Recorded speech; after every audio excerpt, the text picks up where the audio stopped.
आगे बढ़ेंगे और खबर शामिल करेंगे चनियोट से। राना तजम्मुल वसीम की रिपोर्ट के मुताबिक जहां पर एक प्रेस कॉन्फ्रेंस की गई, district adviser regional office Chiniot सूबाई मोहतसिब पंजाब असलम हयात सियाल ने अपने दफ्तर में मीट दी प्रेस से गुफ्तगू करते हुए कहा है कि तमाम सूबाई महकमा जात या उनके मुलाजमीन की जानिब से सरकारी खिदमात की फ्राहमी में बद इंतजामी, बेजा ताखीर, लापरवाही, बदउनवानी या करप्शन की शिकायत पर सूबाई मोहतसिब पंजाब मेजर रिटायर्ड आसम सुलेमान की हिदायत के मुताबिक बर वक्त कार्रवाई अमल में लाई जाती है।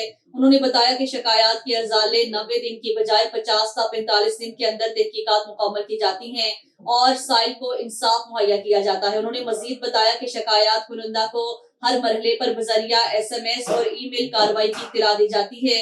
मोहतसिब पंजाब एक ऐसा इदारा है जो सूबाई महकमों में काम करने वाले मुलाजमीन की बद इंतजामी के खिलाफ शिकायत की दादरसी करता है। साइल सादा कागज पर बगैर किसी वकील के दफ्तर मोहतसिब पंजाब में दरख्वास्त दे सकता है।